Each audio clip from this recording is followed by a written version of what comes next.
Scenic drives, breathtaking views, majestic mountains, stunning landscapes, and endless hiking? If this sounds like something you're into, then you've come to the right place, because in this video, I'm going to share with you my experience visiting Alaska for the first time. And hey, if you plan on visiting Alaska in the near future, I'm going to share with you a few things that you can do and a few places that you can go to make the most of your trip. So make sure you stick around till the very end.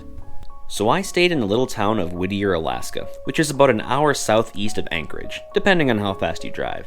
The drive from Anchorage to Whittier was really the first time I was taken back by the views. When I first landed, it was pretty dark and I couldn't see much, but as soon as I got on the road and the sun started to rise, it was hard to concentrate on the road without taking my eyes off it every 5 seconds. Seward Highway is such a scenic drive, and around every curve there is more and more to see. And if you're tempted to just pull over and get out your camera and start snapping photos, you definitely should do so. There is numerous pull-out areas along the side of the highway, so you can take your time enjoying it all. My entire time here, I stayed at the Inn at Whittier. It's a small, cozy little hotel right on the water. The food there is amazing, the staff is amazing, and the views surrounding its location made it well worth the stay. So we walk in, we got the bathroom, you know what that looks like.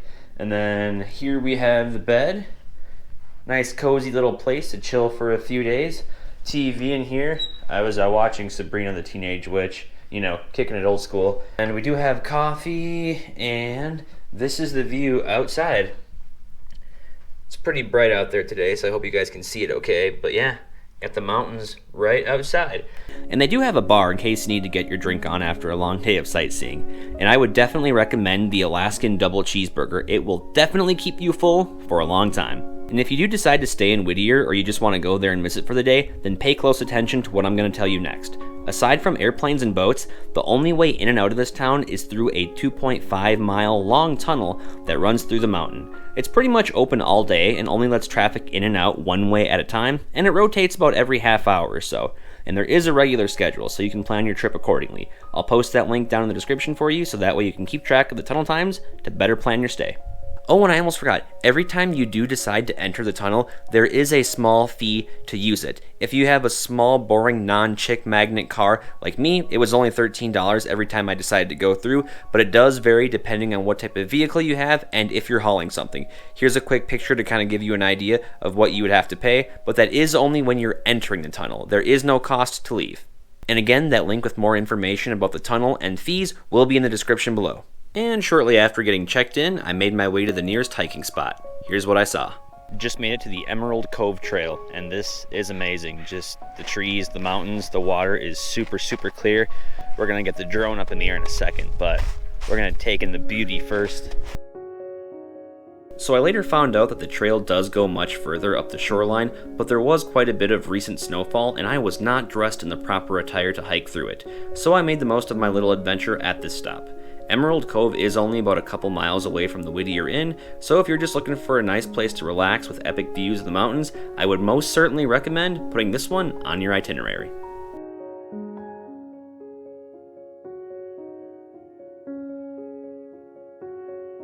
Alright, so we just got to Beluga Point, which is on the way out to Whittier, Alaska, and supposedly there's a little area here on the side of the road where you can pull over and see beluga whales, but I think that's only during a certain time of the season. I don't think we're gonna see any today. If we do, freaking awesome.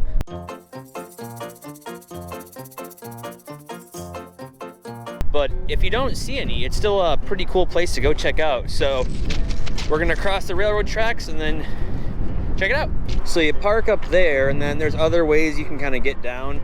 I found a trail right there, but there's a bunch of signs that say don't stay on the railroad tracks because, you know, people are idiots. That is amazing.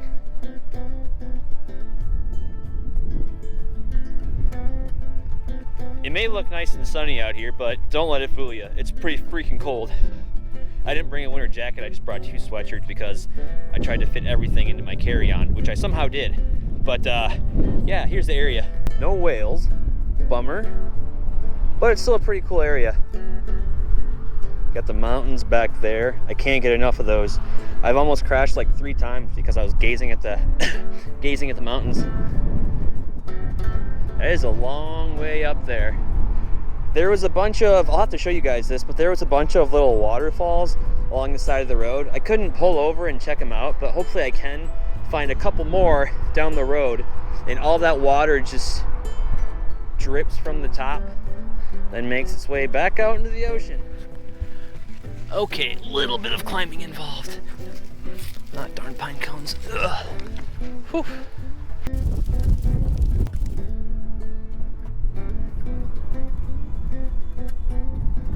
And after spending a little bit of time at Beluga Point to not see any whales, I finally decided to make my way back to the waterfalls. So we just pulled over off the side of Seward Highway on our way back to Whittier, and I just happened to see this really cool waterfall off the side of the road. So you know me, we're gonna go check it out. Take a look at that. It's not exactly Waterfall Wednesday yet, but it sure feels like it. We're gonna walk up there a little bit. It looks like there's a trail on the side, but we're gonna see if there isn't any more falls toward the top, and maybe we'll do a little bit of hiking. I don't know how far we'll actually go up this thing. I mean, I kind of want to go all the way to the top, but yeah, that's probably not going to happen. But we'll walk around a little bit and see what we can find. Whenever there's running water, it's just hard to pass up. So I was just getting ready to leave, and then this guy rolled up with a big, huge, like, Culligan drum, and I saw him going to this waterfall, and I said, "Are you going to drink out of that?" And he said, "Yes." And I go, "Is that okay too?" And he said he's been drinking out of it for about 10 years. I've done this a couple times before, but in areas where I knew it was okay. So we're gonna go ahead and fill up my water bottle with some fresh Alaskan mountain water and save it for supper.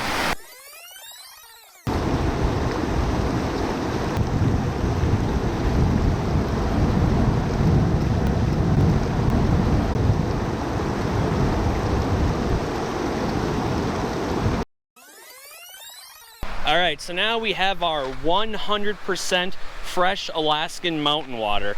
I'm gonna save this for a little later. Who knows, maybe on the way back and forth, I'll just keep refilling it up. Why not? When in Rome. So after a long day of hiking, adventuring, and exploring, I decided to kick rocks back to the hotel. And the first thing the next morning, I decided to try the waterfall water. And oh yeah, real quick, I apologize if I sound like a zombie. I didn't get much sleep the night before because I was up pretty late binge watching Dexter. There's the water. No debris or dirt in there at all. This is some of the clearest water I've ever found from a waterfall, so let's try it. Here goes nothing. That is some fresh water. Feels like a river running around rocks in your mouth. Let's try out the coffee.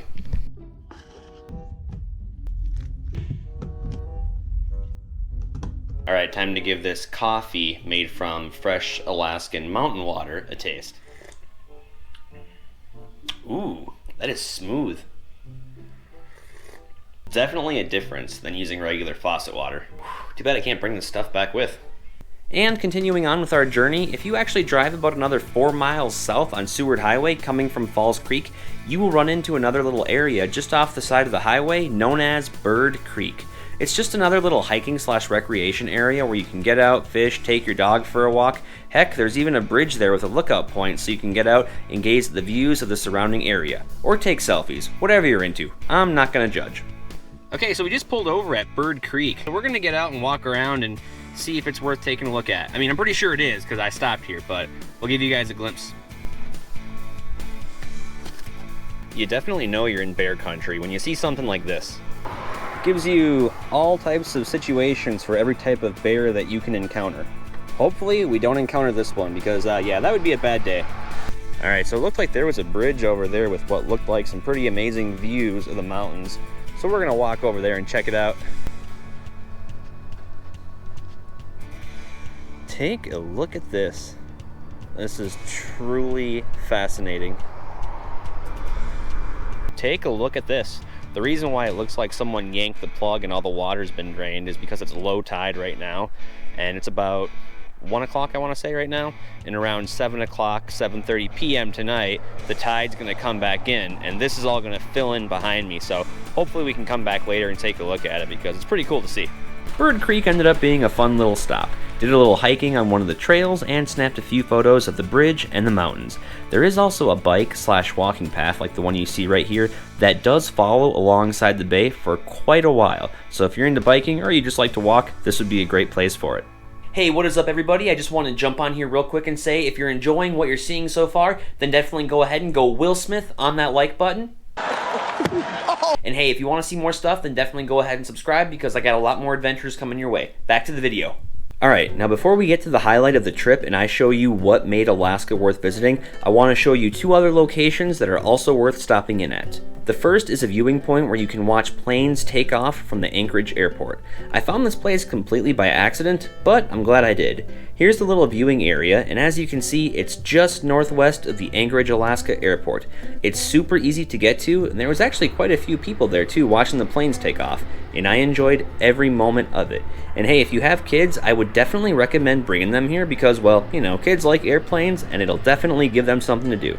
And hey, if you want to see another stunning landscape, I would definitely recommend driving out to Seward, Alaska and checking out Lowell Creek Waterfall. Quick heads up, Seward is about a good 2.5 hour drive south of Anchorage, so plan accordingly. But it is another roadside attraction that you can stop in at and walk around and take as many pictures as you'd like. Aside from this beautiful waterfall that you see right here. Oh yeah, real quick, I just want to say, I hate to burst your bubble, but this actually is not a natural waterfall. So from what another tourist was telling me, before this waterfall was actually created, this creek actually used to flow into downtown Seward, which at times caused major flooding and silt and gravel to fill the streets. So eventually engineers had to reroute the creek through a tunnel, causing it to flow out into the bay, as you can see right here. This kept the town safe and provided a neat little waterfall for your viewing pleasure. But anyway, the surrounding area is still pretty scenic. You got the mountains here, and there was actually quite a few eagles in the area when I was there. And after talking to another local, I found out that eagles actually frequent the area. So if you plan on coming out to Seward, you can probably expect to see some eagles. Alright guys, and last but not least, if you're coming to Alaska, you must absolutely positively make sure you book yourself a cruise through Major Marine Tours on www.majormarine.com. They did not ask me to do this, and this is not an affiliation. I just believe in it that much, and you'll see why here in just a couple seconds. So this cruise is based out of Seward, Alaska as well, and it's actually not too far from Lowell Creek Waterfall. And the clips that you're seeing right now are all shots that I got from the cruise, and holy crap, it was amazing. As if the landscapes weren't enough, we got to sneak past a glacier, and we got to see a fair amount of wildlife, including mountain goats, otters, porpoises, sea lions, and eagles. Now, this was only a half-a-day cruise, so it went on for about 4 hours. Now, they do have other types of cruises available that can range from 4 up to 8.5 hours, and they encompass different activities such as seeing glaciers, orcas, the Kenai Fjords National Park, viewing other types of marine wildlife, and taking different routes to get a variety of different scenery. And if you do want to book a cruise or just get a little bit more information on them, I'll post that link in the description below for you. Now the cruise I went on was in mid-April, and it was a little chilly, gloomy, snowy, and there was some light rain at times. But as you can see here, the views made up for it. Once we got out of the harbor and further into the bay, I kinda just stopped caring about the weather and started focusing on the surroundings. The tall trees, mountainous terrain, and blue water really capture your attention. Now there were times the ride was a little bumpy due to the wind and waves, but hey, it's all part of the experience. And our captain did an amazing job letting us know if he spotted any wildlife, so that way we could all enjoy it. And hey, quick shout out to the staff. I chatted with quite a few of them, and they were super knowledgeable and super friendly. And if you had a question, they most certainly did not hesitate to answer it or assist you in any way possible. So kudos to the cruise for having such an amazing staff. And hey, if any of the staff or other guests remember me from the cruise, be sure to let me know in the comments. I know I chatted with quite a few of you throughout the cruise, and it was good conversation and definitely added to the experience. Now I do wish I would have taken more photos of the cruise just to kind of give you a better idea of what it looked like inside and out, but I do want to let you know it was very accommodating. There were 3 levels with both outdoor and indoor seating in case you want to escape the cold, and you can also roam free from the different levels when you're on board as well. Just make sure you're always holding on to something so that way you don't fall overboard and end up becoming an afternoon snack to the wildlife. Just kidding. Or am I? They also do have snacks and drinks on board as well, and on that note, if you are 21 plus, I would definitely recommend the Glacier Margarita. Even though it was a rather chilly day, it was still quite satisfying. Trust me, I know, because I had too. Next time I come out here, I'm definitely going to book myself an all-day cruise and hopefully see some whales. And hey, if you guys have any questions about any of the things I covered, don't hesitate to ask me in the comment section down below. I would be more than happy to reply. I just want to say thank you for taking time out of your day to check out my video. I do appreciate it, and until next time, take care.